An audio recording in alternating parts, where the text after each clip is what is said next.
আল্লাহ রাব্বুল আলামিন পবিত্র কোরআনের ঘোষণা, মুহাম্মাদুর রাসূলুল্লাহি ওয়াল্লাযীনা মাআহু আশিদ্দাউ আলাল কুফফার রুহামাউ বাইনাহুম তারাহুম রুকআন সুজ্জাদান ইয়াবতাগুনা ফাদলান মিনাল্লাহি ওয়া রিদওয়ানা।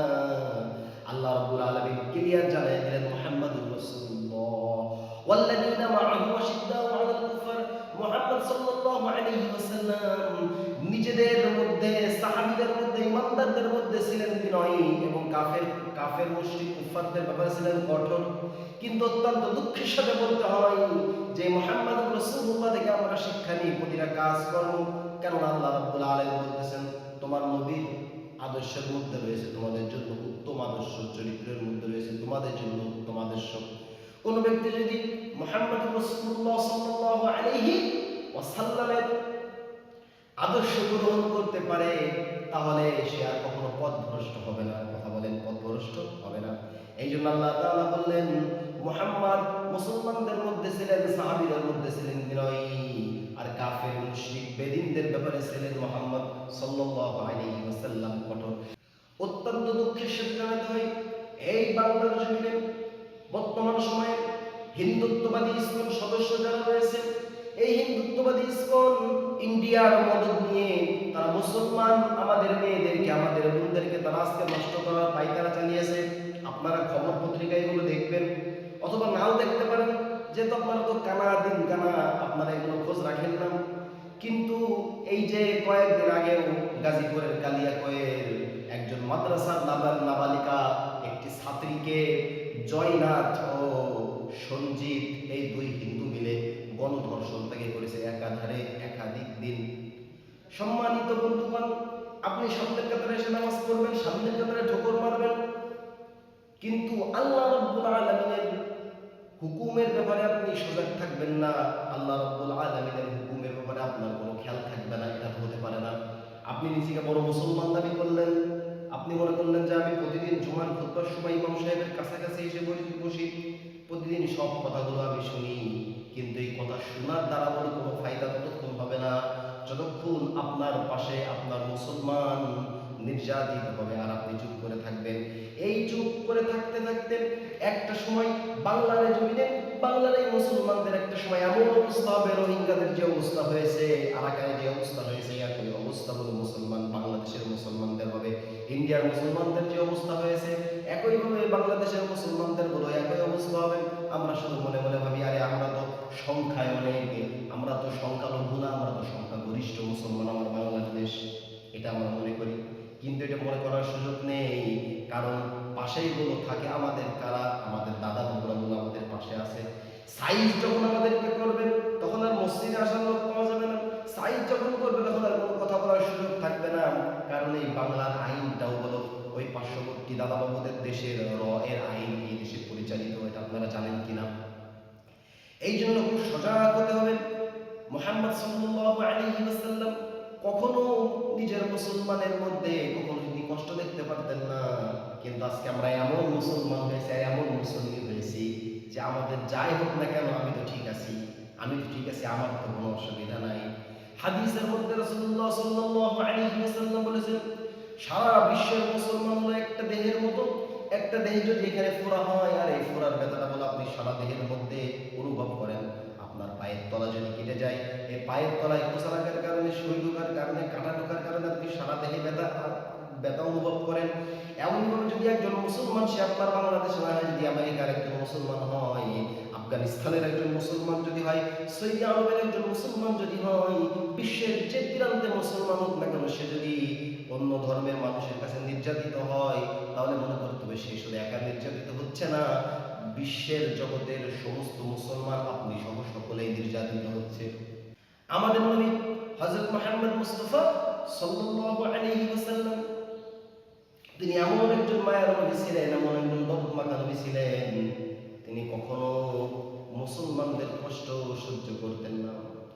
এই দিনকে পৌঁছানোর জন্য নবীজি সাল্লাল্লাহু আলাইহি ওয়াসাল্লাম কত কষ্ট, কত মুজাহাদা, সাহাবী আজমাইনরা রক্তের পর রক্ত, যুদ্ধের পর যুদ্ধ তারা করেছেন শুধু একমাত্র ইসলামকে প্রতিষ্ঠিত করার জন্য।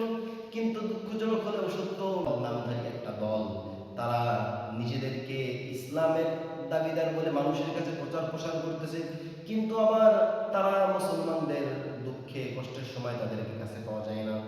এই জন্য আমাদের এক একজন মুসলমানকে হতে হবে ওমরের মতো। কথা বলেন কার মতো? যে ওমরে ফারুক রাদিয়াল্লাহু তাআলা আনহু শাসন আমলে তিনি কোনো মুসলমান কষ্টে আছে কিনা এটা দেখার জন্য প্রায় রাত্রে তিনি একটা ছদ্মবেশ নিয়ে বিভিন্ন রাতের অন্ধকারে মহল্লার মধ্যে দিয়ে ঘুরতেন।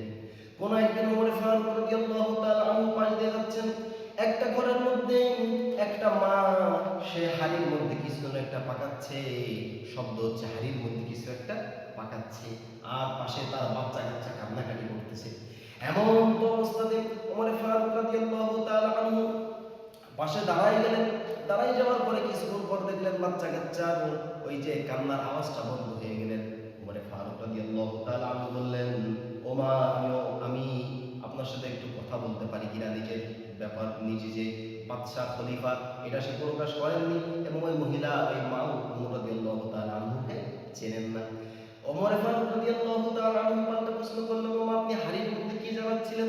একটু আগে না দেখলাম আপনার বাচ্চারা কান্নাকাটি করতেছে, আমি আওয়াজ পাচ্ছিলাম, আসল বিষয়টা কি? ওই সময় মহিলা বলতেছে, ও ভাই, ও বাবা, আমার ঘরের মধ্যে কোনো মান সামান নাই, কোনো খাদ্যদ্রব্য নাই, বাচ্চারা খিদার জন্য ছটফট করতেছিল, ওই হাড়ির মধ্যে পাতিলের মধ্যে একটু পানি দিয়ে নাড়াচাড়া করতেছিলাম, বাচ্চাদেরকে সান্ত্বনা দিয়ে ঘুম পড়িয়ে দিয়েছি। ওমর ফারুক রাদিয়াল্লাহু তাআলা আনহু চিন্তিত হয়ে গেলেন এবং বললেন, মনে মনে ভাবলেন, আহা, মালিকের কাঠগড়ায় তো আমি ফেসে যাব। তিনি তাড়াতাড়ি চলে গেলেন। যাওয়ার পরে তিনি তিনার মন্ত্রীদেরকে বললেন, তোমরা তাড়াতাড়ি একটা বস্তার মধ্যে মাল সামানা, আটা, জব যা কিছু আছে, তোমরা কি করো, এটা দিয়ে দাও। দিয়ে দেওয়ার পরে ওমর ফারুক রাদিয়াল্লাহু তাআলা ওই মালগুলো নিয়ে শুধু আল্লাহ তাআলার ভয়ে কিয়ামতের মাঠে যেন আল্লাহ তাআলার সামনে দাঁড়াতে না হয়। যে ওমর এক প্রান্তে মুসলমান কষ্টে ছিল, খাওয়া ছিল না তার ঘরে, আর তুমি বাদশাগিরি করে বেরিয়েছো, খলিফার দায়িত্ব ছিল তোমার, কেমন মাথার মধ্যে বোঝা নিয়ে চলে গেলেন ওই মহিলার কাছে, যে বললেন, ও মা, এই খাদ্যদ্রব্যগুলো আপাতত রাখেন। এটা বলার পরে বললেন, ও মা, আপনি কালকে বাদশার দরবারে দেখা করবেন। ওই মহিলা পরের দিন যখন ওমর ফারুক রাদিয়াল্লাহু তাআলা আনহু রাজপ্রাসাদে এসে তিনি দেখেন যে গতকাল রাত্রে যেই ব্যক্তি ছিল আমার বাসাতে খাদ্যদ্রব্য যিনি পৌঁছায় দিয়েছিল নিজের মাথায় করে, সে তো আছে, দেখতেছে আমার। এই ছিল ওমর ফারুক রাদিয়াল্লাহু তাআলা আনহুর চরিত্র। আজকে আমরা নিজেদেরকে মুসলমান দাবি করি, কিন্তু মুহাম্মদ সাল্লাল্লাহু আলাইহি ওয়াসাল্লামকে অনুসরণ করি না।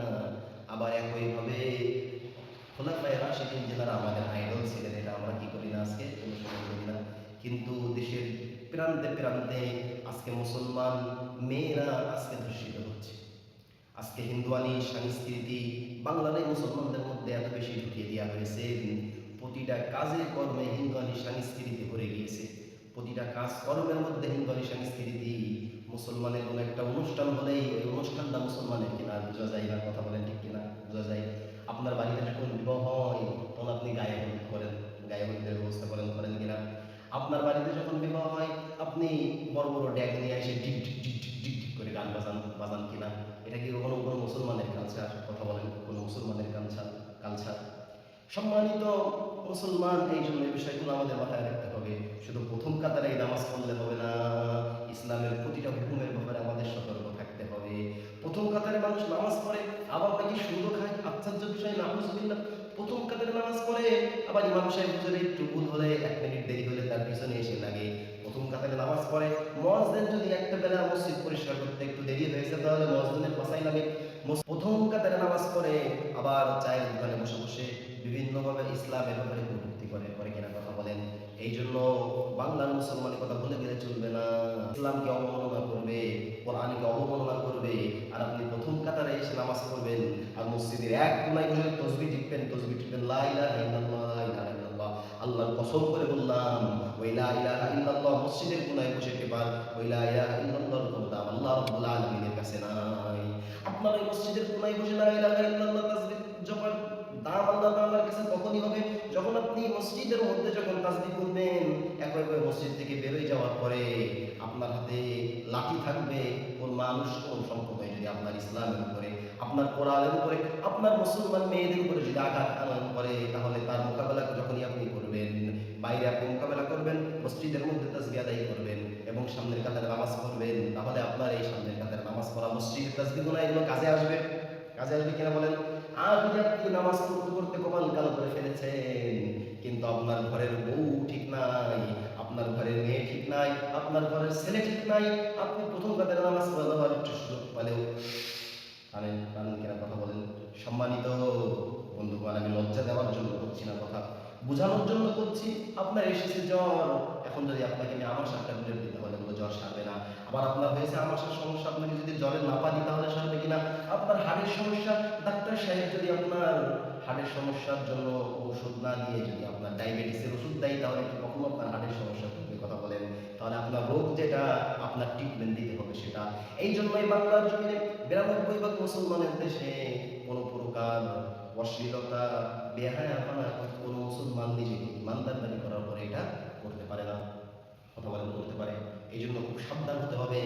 কাফের বেদি মুশরিকরা বলো মুসলমানদের ইমান নিয়ে যাওয়ার জন্য ছলে বলে কৌশলে বিভিন্ন সিস্টেমগুলো সমাজের মধ্যে, বাজার ঘাটের মধ্যে চালু করে দিয়েছে। আজকে অল্প অল্প বয়সের বাচ্চারা 7, 8, 9, 10-এ পড়ে, তাদের হাতে আজকে অ্যান্ড্রয়েড ফোন দিয়ে তারা এই যে আপনার এই মসজিদের আশপাশে বসে বসে তারা গেম খেলে। খেলে কিনা কথা বলেন? বাস্তবতা হলো এটা।